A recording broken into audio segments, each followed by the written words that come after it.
June 24ರಂದು Suttur Shri Shivaratri Deshikendra ಮಹಾಸ್ವಾಮಿ ಅಧ್ಯಕ್ಷತೆಯಲ್ಲಿ ಸುತ್ತೂರು ಜಯಂತ್ಯೋತ್ಸವದ ಪೂರ್ವಭಾವಿ ಸಭೆ ಪಟ್ಟಣದ ರೈತ ಸಮುದಾಯ ಭವನ ನಡೆಯಲಿದೆ ಎಂದು ಕನಕಪುರ ಮಠದ ಚೆನ್ನಬಸವಸ್ವಾಮಿ ತಿಳಿಸಿದರು. ಮಳವಳ್ಳಿ ಪಟ್ಟಣದ ಶ್ರೀಬಸವೇಶ್ವರ ಪತ್ತಿನ ಸಹಕಾರ ಸಂಘದ ಸಭಾಂಗಣದಲ್ಲಿ ಡಿಸೆಂಬರ್ 12ರಂದು ನಡೆಯಲಿರುವ ಸುತ್ತೂರು ಜಯಂತ್ಯೋತ್ಸವದ ಪೂರ್ವಭಾವಿ ಸಭೆಯಲ್ಲಿ ಮಾತನಾಡಿ, ಡಿಸೆಂಬರ್ 12ರಿಂದ ನಡೆಯಲಿರುವ ಸುತ್ತೂರು ಜಯಂತ್ಯೋತ್ಸವ ಮಳವಳ್ಳಿಯಲ್ಲಿ ನಡೆಯಲಿದ್ದು, ಎಲ್ಲಾ ಜನಾಂಗದವರು ಸೇರಿ ಕಾರ್ಯಕ್ರಮ ನಡೆಸಲಿದ್ದು, ಇದೇ ಜೂನ್ 24ರಂದು ಸುತ್ತೂರು ಶ್ರೀಗಳ ಅಧ್ಯಕ್ಷತೆಯಲ್ಲಿ ಎಲ್ಲಾ ಜನಾಂಗದ ಮುಖಂಡರು, ಜನಪ್ರತಿನಿಧಿಗಳು ಕರೆದು ಯಾವ ರೀತಿ ಕಾರ್ಯಕ್ರಮ ರೂಪರೇಷೆಗಳ ಬಗ್ಗೆ ಚರ್ಚಿಸಲಾಗುವುದು ಎಂದರು. ಎಲ್ಲಾ ಹೋಬಳಿಯ ಮುಖಂಡರುಗಳನ್ನು ಸಭೆಗೆ ಆಹ್ವಾನಿಸುವ ಹೊಣೆಯನ್ನು ಸಭೆಯಲ್ಲಿರುವ ಮುಖಂಡರು ತೆಗೆದುಕೊಳ್ಳುವಂತೆ ಸಭೆಗೆ ತಿಳಿಸಿದರು. ಸಭೆಯಲ್ಲಿ ಕನಕಪುರ ದೇಗುಲ ಮಠದ ಚೆನ್ನಬಸವಸ್ವಾಮಿ, ದ್ಯಾವಪಟ್ಟಣ ಮಠದ ಶಾಂತಮಲ್ಲಿಕಾರ್ಜುನ ಸ್ವಾಮಿ, ಕುಂದೂರು ರಸಸಿದ್ದೇಶ್ವರ ಮಠ ನಂಜುಂಡಸ್ವಾಮಿ, ಪೂಡಿಗಾಲಿ ಮಠದ ಸರಗೂರು ಹೊಸಮಠದ ಶಿವಾನಂದ ಶಿವಾಚಾರ್ಯ ಸ್ವಾಮಿ, ಬಸವರಾಜೇಂದ್ರ ಸ್ವಾಮಿ, ಅಖಿಲ ವೀರಶೈವ ಮಹಾಸಭಾ ಅಧ್ಯಕ್ಷ ಕುಂದೂರು ಮೂರ್ತಿ, ಶ್ರೀ ಬಸವೇಶ್ವರ ಪತ್ತಿನ ಸಹಕಾರ ಸಂಘದ ಉಪಾಧ್ಯಕ್ಷ ಜಗದೀಶ್, ಮಹಾದೇವಸ್ವಾಮಿ, ಮನ್ಮೂಲ್ ನಿರ್ದೇಶಕ ವಿಶ್ವಾಸ್, ಗಜೇಂದ್ರ ಸೇರಿದಂತೆ ಹಲವರು ಇದ್ದರು.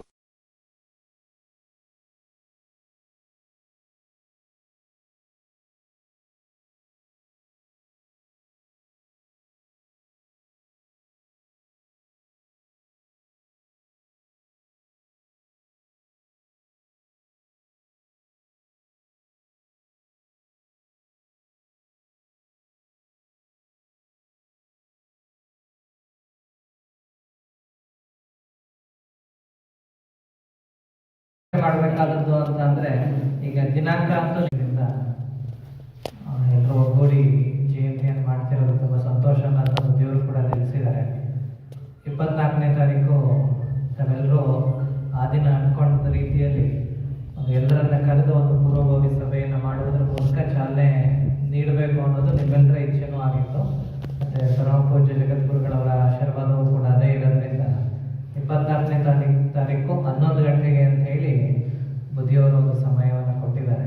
24ನೇ ತಾರೀಕು ಮಂಗಳವಾರ ಇದೆ. ಆದರೆ ಕಾರ್ಯಕ್ರಮಗಳ ಒತ್ತಡಗಳು ಬೇರೆ ದಿನಗಳಲ್ಲಾದರೆ ಇರುತ್ತೆ ಅನ್ನೋ ಕಾರಣಕ್ಕಾಗಿ ಮಂಗಳವಾರ ಆಯ್ಕೆ ಮಾಡಿಕೊಂಡಿದೆ.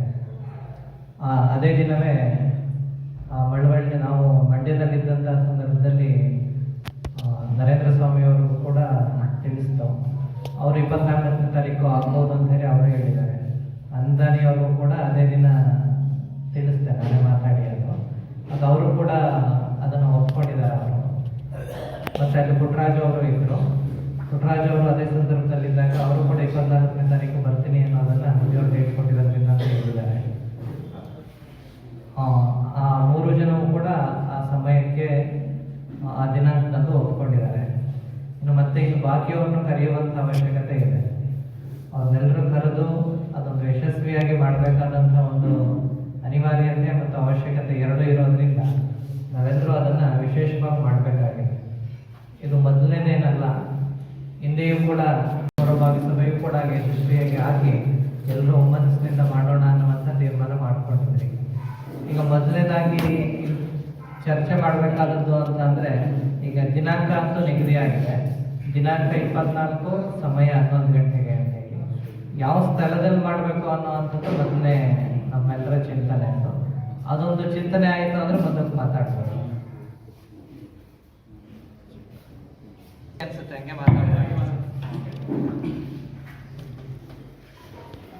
ಎಲ್ರಿಗೂ ಕೇಳೋದ್ರಿಂದ ಕೇಳುತ್ತಲ್ಲ, ಯಾವ ಮಳವಳ್ಳಿಯಲ್ಲೇ ಮಾಡ್ಬೇಕಾದದ್ದು, ಯಾವ ಸ್ಥಳ ಸೂಕ್ತ ಬರ ಅಂತ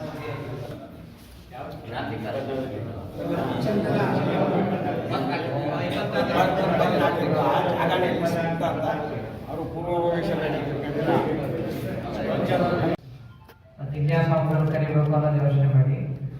ಇನ್ನು ಮತ್ತೆ ಅದ್ರ ಜೊತೆಗೆ MLA ಅವರಿಗೆ, ಮಾಜಿ MLA ಅವರಿಗೆ, ಪುಟ್ಟರಾಜು ಅವರಿಗೆ, ಕುಮಾರಸ್ವಾಮಿ ಅವರಿಗೆ ಅಂದ್ರೆ ಇನ್ನು ಅವತ್ತು ಹೇಳಿದ್ದು 3 ಜನಕ್ಕೆ ಮಾತ್ರ ಹೇಳಿದೆ. ಅವ್ರು ಸ್ಟೇಜಲ್ಲಿ ಅವ್ರು ಇದ್ದದ್ದು 3 ಜನ ಇದ್ರು. ಅವ್ರು 3 ಜನಕ್ಕೆ ತಿಳಿಸಿದೆ. ಇನ್ನು ಬಾಕಿ ಅವ್ರಗಳನ್ನೆಲ್ಲ ಕರೀಲೇಬೇಕು. ಅಂದ್ರೆ MLAಗಳು ಮತ್ತೆ MLCಗಳು, ಮಾಜಿ ಇದ್ದಂಥವ್ರು, ಇನ್ನು ಜಿಲ್ಲಾ ಪಂಚಾಯತಿ, ಇನ್ನು ತಾಲೂಕ್ ಪಂಚಾಯತಿ, ಗ್ರಾಮ ಪಂಚಾಯತಿ ರಾಜಕೀಯದಲ್ಲಿ ಆಯ್ತು ಅಂದ್ರೆ, ಇನ್ನು ಗ್ರಾಮಗಳಲ್ಲಿ ಹೋಯ್ತು ಅಂತ ಅಂದಾಗ ಗ್ರಾಮದಲ್ಲಿರೋಂಥ ಎಲ್ಲ ಮುಖಂಡರುಗಳು, ಯಜಮಾನರುಗಳು, ಎಲ್ಲ ಕೋಮ್ನವರು ಅವ್ರುಗಳನ್ನು ಕರ್ಕೊಂಡು ಈ ಕಾರ್ಯಕ್ರಮ ಎಲ್ಲರೂ ಸೇರಿ ಮಾಡುವಂತ ಒಂದು ತೀರ್ಮಾನ ಮಾಡ್ಕೊಂಡಿರೋದ್ರಿಂದ ಎಲ್ಲ ಜನಾಂಗದವ್ರನ್ನು ಕರೆಯುವಂಥದ್ದು ಇಲ್ಲಿ ಔಚಿತ್ಯ ಇದೆ. ಅದು ಸಮಯನೂ ನಿಮ್ಗೆ ಗೊತ್ತಿರುವ ಹಾಗೆ ಇವತ್ತು 7ನೇ ತಾರೀಕು, ಇನ್ನು ಕೆಲವು ದಿನಗಳು ಮಾತ್ರ ಇದೆ. ಅಂದ್ರೆ ಒಬ್ಬರೇ ಹೋಗಿ ಎಲ್ಲ ಹಳ್ಳಿಗಳಲ್ಲೂ ಕರೆಯೋದು ಸೂಕ್ತ ಆಗಲ್ಲ, ಯಾಕಂದ್ರೆ ಎಲ್ರಿಗೂ ಕರಿಬೇಕು ಅಂತಂದ್ರೆ ಸಮಯ ಸಾಲಲ್ಲ. ಅಂದ್ರೆ ಈ ಪ್ರತಿಯೊಬ್ಬರು ಜವಾಬ್ದಾರಿಯನ್ನು ತೆಗೆದುಕೊಂಡಾಗ ಮಾತ್ರ